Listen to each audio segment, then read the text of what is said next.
அனைவருக்கும் வணக்கம். Welcome back to our channel. சில நேரங்களில் என்னதான் ஓடி ஓடி உழைச்சாலும், நமக்கு எல்லாமே கெட்டதா நடக்கிற மாதிரி தான் நமக்கு எண்ணம் வந்துட்டே இருக்கும். நம்ம ஊர்ல இருக்கிற பெரியவங்க, அதை செய்யக்கூடாது, இதை செய்யக்கூடாதுன்னு சும்மா ஒண்ணும் சொல்லலைங்க. அவங்க அப்படி சொன்னதுக்கு பின்னாடி பெரிய பெரிய காரணங்கள் இருக்கின்றது. நாம் சாதாரணமா நினைக்கின்ற சின்ன சின்ன பழக்கவழக்கங்கள் தான் நம்ம வீட்டுக்குள்ள தீய சக்திகளையும் துர்திஷ்டத்தையும் கூட்டிட்டு வருது. இன்னைக்கு இந்த பதிவுல நம்ம வீட்ல என்னென்ன செஞ்சா வீட்டுக்குள்ள கெட்டது நடக்கும், எதெல்லாம் பண்ணினால் பண தட்டுப்பாடு வரும்ங்கிறத பற்றி தான் இந்த பதிவுல நம்ம தெரிஞ்சுக்க போறோம். அதனால பதிவை ஸ்கிப் பண்ணாமல் கடைசி வரைக்கும் பாருங்க. இப்ப வாங்க பதிவுக்குள்ள போயிடலாம். வாசப்படியில ஆரம்பிச்சு வீட்டோட சமையலறை வரைக்கும் என்ன மாதிரி தப்புகளை நாம செய்யறோம், அதை எப்படி நாம சரி பண்ணலாம் அப்படிங்கிறத பார்க்கலாம். வீடியோக்குள்ள போறதுக்கு முன்னாடி இந்த பதிவுக்கு ஒரு லைக் பண்ணிட்டு நமது சேனலையும் மறக்காமல் சப்ஸ்கிரைப் பண்ணிட்டு உங்களின் கமெண்ட்டுகளை பதிவிடுங்க. இப்ப வாங்க பதிவுக்குள்ள போயிடலாம். ஃபர்ஸ்ட் நம்ம வீட்டோட வாசப்படியில இருந்து ஆரம்பிப்போம். ஒரு வீட்டோட வாசப்படி அப்படிங்கிறது அந்த மகாலட்சுமி தேவி நுழையும் இடமா சொல்லப்படுது. அதனால அங்கு நம்ம செய்கின்ற சில தவறுகள் அதிர்ஷ்டத்தை தடுத்து நிறுத்துகின்றது. அதிலும் பார்த்தீங்கன்னா, நாம் செய்யற முதல் தப்பு நிலைவாசப்படியில உட்கார்ந்து இருப்பது. சாயங்காலம் இல்லைன்னா மற்ற நேரங்களில் கூட நிலைவாசப்படியில உட்காரக்கூடாது. அந்த இடங்களில் உட்கார்ந்து பேசிட்டு இருக்கிறது, இல்லைன்னா ஏதாவது விளையாடுவது, இதெல்லாம் பார்த்தீங்கன்னா நம்ம வீட்டுக்கு தரித்திரத்தை கொண்டு வரும். வீட்டுக்குள்ள வரும்போதும் சரி, வெளியே போகும்போதும் சரி, அந்த நிலைவாசல் படியை மிதிக்கவே கூடாது. அதை தாண்டி தான் போகணும். நிலைவாசப்படியில் தான் தெய்வங்கள் வாசம் செய்கிறதா ஒரு நம்பிக்கை இருக்கு. அதனாலதான் அங்க நாம கால் வைக்க கூடாதுன்னு சொல்றாங்க. சில பேர் வீட்டுக்கு முன்னாடியே துடைப்பத்தை வச்சிருப்பாங்க. வாசலுக்கு பின்னாடி இல்லைன்னா வாசலுக்கு நேரா தெரிகிற மாதிரியோ எப்போதும் துடைப்பத்தை வைக்கவே கூடாது. இது வீட்டுக்கு வர அதிர்ஷ்டத்தை தடுத்து நிறுத்திடும். வீட்டுக்கு முன்னாடி எப்பவும் சுத்தமா இருக்கணும். வாசலில் குப்பையை கூட்டி வைக்கிறது, இல்லைன்னா அழுக்கு தண்ணி தேங்கி நிக்கிறது, இது எல்லாமே ரொம்ப ரொம்ப கெட்டது. இது எல்லாமே எதிர்மறை ஆற்றல்களை இழுக்கும். வாசலுக்கு நேரா செருப்பை கழட்டி போடக்கூடாது. ஏன்னா செருப்புங்கிறது வெளியே இருக்கின்ற அழுக்கையும் எதிர்மறை எண்ணங்களையும் சுமந்துட்டு வருது. அதனால வாசப்படிக்கு அந்த பக்கத்துல அடுக்கிதான் வைக்கணும். வாசப்படிக்கு இந்த பக்கமா ஒருத்தரும் அந்த பக்கமா ஒருத்தரும் நின்னுட்டு எதையும் கைமாத்தி கொடுக்க கூடாது. அது பணமா இருந்தாலும் சரி, பொருளா இருந்தாலும் சரி, ஒன்று வீட்டுக்குள்ள கூப்பிட்டு கொடுக்கணும், இல்லைன்னா வெளியே போய் கொடுக்கணும். வீட்டின் கதவை திறக்கும் போது திருச்சின்னு சத்தம் வரக்கூடாது. அப்படி சத்தம் வந்தால் அது வீண் சண்டையையும் மன உளைச்சலையும் உண்டாக்கும்னு சொல்லுவாங்க. சத்தம் கேட்க ஆரம்பிச்ச உடனே அதுல எண்ணெயை ஏதாவது மாதிரி விட்டு சரி பண்ணிடுங்க. நிலைவாசப்படியில் விரிசல்கள் இருக்கக்கூடாது. ஏன்னா பூச்சிகள் அரிச்சு ஓட்டை இருக்கக்கூடாது. அப்படி இருந்தா அது வீட்டுக்கு வருகின்ற பண வரவை தடுத்து நிறுத்திடுமா. சூரியன் மறைஞ்சதற்கு பிறகு வாசல் கதவு கிட்ட இருட்டா இருக்கக்கூடாது. ஒரு சின்ன லைட்டாவது போட்டு வைக்கணும். வெளிச்சம் இருக்கிற இடத்துல தான் நல்ல சக்திகள் தங்கும். நிலைவாசலில் நிறைய பேர் மாலை தோரணை கட்டுவாங்க. இது எதுக்குன்னா காத்துல இருக்கிற கிருமிகளை அழிச்சு சுத்தமான ஒரு காத்த நமக்கு உள்ள அனுப்புகிறதுக்கு தான். இந்த மாவிலை தோரணம் காஞ்சு போயிட்டா உடனே மாத்திடணும். காஞ்சு போன இலைகளை அப்படியே வச்சு நம்ம வச்சிருப்பது நல்லது இல்லைங்க. சில பேர் வாசப்படியில தாளை தட்டுவாங்க, இல்லைன்னா செருப்பு தட்டிட்டு உள்ள வருவதுண்டு. இந்த மாதிரி எல்லாம் செய்யவே கூடாது.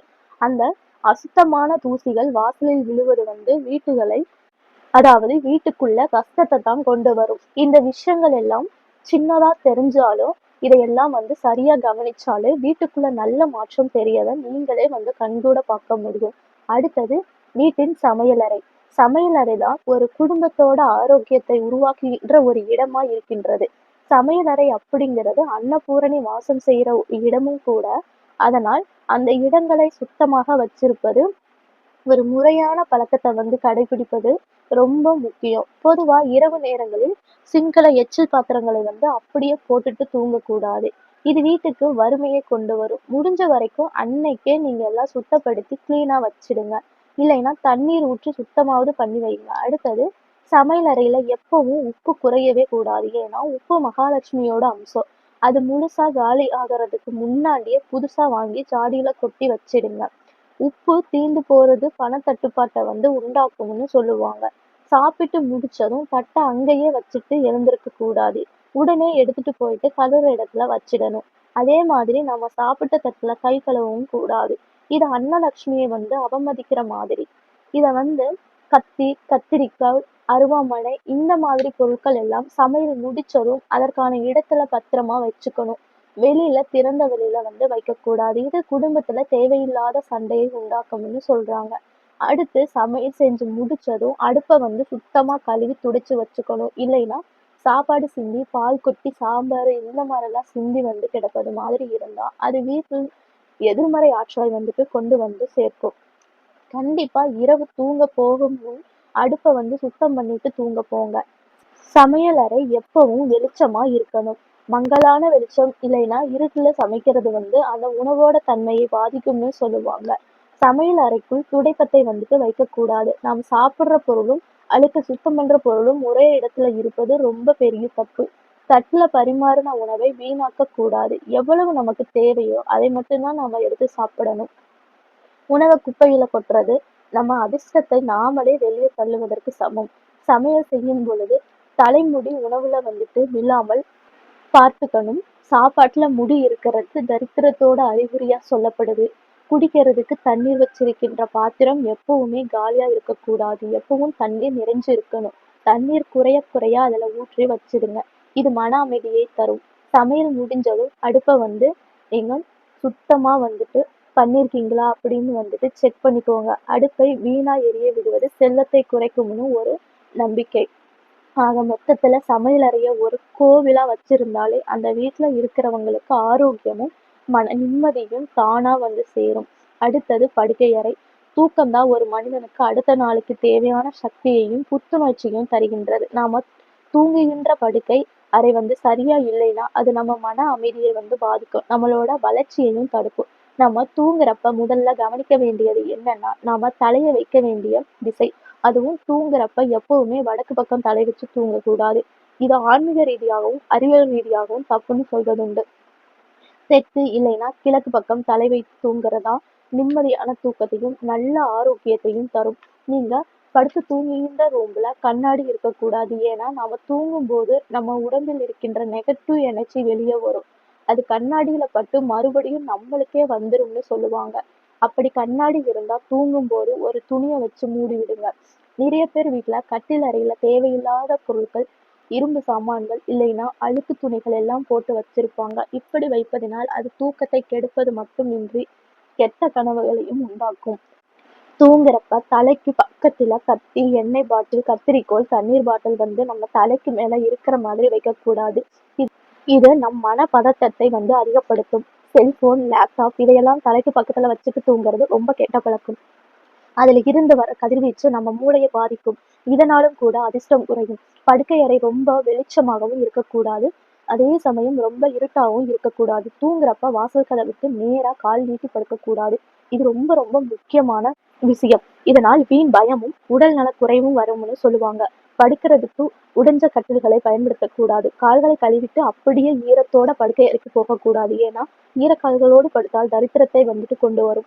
சூரியன் மறையும் நேரம், அதாவது 6 மணி வாக்குல தூங்குறது ரொம்ப கெட்ட பழக்கம். இது நம்ம வீட்டுக்கு வர லட்சுமி கடாட்சத்தை தடுத்துடும்னு சொல்லுவாங்க.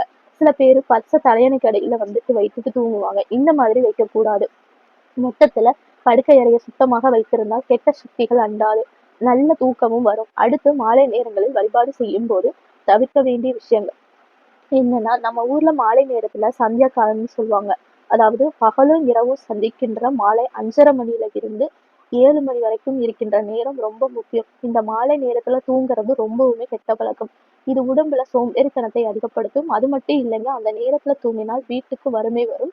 சூரியன் மறைஞ்சதுக்கு அப்புறமா வீட்டை பெருக்கவோ குப்பையை வெளியே கொட்டவோ கூடாது. ஏன்னா சாயங்காலம் வீட்டுக்குள்ள மகாலட்சுமி வர நேரம். அந்த நேரத்துல நாம பண்ற சின்ன சின்ன தப்புகள் கூட வீட்டுல கெட்ட சக்திகளை வரவழைக்கிற விதமா மாறிடும். நாம் குப்பைகளை வெளியே தள்ளுறது நம்ம வீட்டு செல்வத்தை வெளியே தள்ளுவதற்கு சமம். மாலை நேரத்தில் வீட்டில் யாருமே அழக்கூடாது. மற்றவங்க கூட சண்டை போடவும் கூடாது. அந்த நேரம் வீடு சத்தம் இல்லாமல் அமைதியா மங்களகரமா இருக்கணும். மாலை 6 மணிக்கு பிறகு யாருக்கும் கடன் கொடுக்கவோ கடன் வாங்கவோ கூடாது. முக்கியமா பால், தயிர், ஊசி, உப்பு இதையெல்லாம் மாலை நேரத்துல மத்தவங்களுக்கு கொடுக்கவோ கூடாது. மாலை 6 மணிக்கு மேல வீட்டுல கண்டிப்பா விளக்கு ஏத்தணும். இது வீட்டுக்கு ஒரு நேர்மறை ஆற்றலை கொடுக்கும். பின்கதவு இருந்தால் அதை சுற்றி நம்ம சாற்றி விட்டு முன்கதவை திறந்து வச்சுக்கணும். அப்பதான் நல்ல சக்திகள் வீட்டுக்குள்ள வரும். அடுத்தது வீட்டை எப்படி சுத்தமா வச்சுக்கணும்னா, வீட்டுல ஒட்டடை இருந்தால் அது தரித்திரத்தோட அடையாளம்னு சொல்லலாம். அது குழப்பத்தையும் முன்னேற்ற தடையையும் உண்டாக்கும். வாரத்துக்கு ஒரு முறையாவது ஒட்டடை அடிச்சு வீட்டை சுத்தமா வச்சுக்கணும். உடைந்த கண்ணாடிகளை வீட்டுல வைக்கக்கூடாது. இது வீட்டுல பிரிசலையும் விபத்துக்களையும் உண்டாக்கும். சுவர்ல கடிகாரம் ஓடாமல் இருந்தால் அது நம் நேரத்தையும் முடக்கணும்னு சொல்லுவாங்க. பேட்டரி தீர்ந்து போயிருந்தா உடனே மாத்திடுங்க. வீட்டுல காஞ்சு போன செடிகள் இருந்தா சுத்தப்படுத்தி வச்சுக்கோங்க. பிஞ்சு போன செருப்பை வீட்டுல சேர்த்து வைக்க கூடாது. இது தேவையில்லாத பாரத்தையும் விரயத்தையும் உண்டாக்கும். முக்கியமா வீட்டுக்குள்ள ஈர துணிகளை காய போடக்கூடாது. அது ஆரோக்கியத்தை கெடுக்கும். எதிர்மறை ஆற்றலையும் கொடுக்கும். முக்கியமா வீட்டு கிச்சன்ல எண்ணெய் பிசுக்கு இருந்தா அது வீட்டோட செல்வ நிலையை பாதிக்கும். ஆக நம் வீட்டை எவ்வளவுக்கு எவ்வளவு வீட்டை சுத்தமா வச்சிருக்கோமோ அவ்வளவு தூரம் அங்க சந்தோஷமும் நிம்மதியும் நிலைச்சு இருக்கும். நம்ம பண்ற சின்ன மாற்றங்கள் கண்டிப்பா நம்ம மனசுல ஒரு மாற்றத்தையும் வீட்டுக்குள்ள மகாலட்சுமியையும் கூட்டிட்டு வரும். ஆக வீட்டுக்குள்ள மகாலட்சுமி வந்தாலே செல்வம் தானா வரும். மன நிம்மதியும் தானா வரும். நம்ம பதிவு பிடிச்சிருந்தால் லைக் பண்ணி சேனலையும் சப்ஸ்கிரைப் பண்ணி தொடர்ந்து இணைந்திருங்கள். மீண்டும் வேறொரு பதிவை சந்திக்கும் வரை நன்றி, வணக்கம்.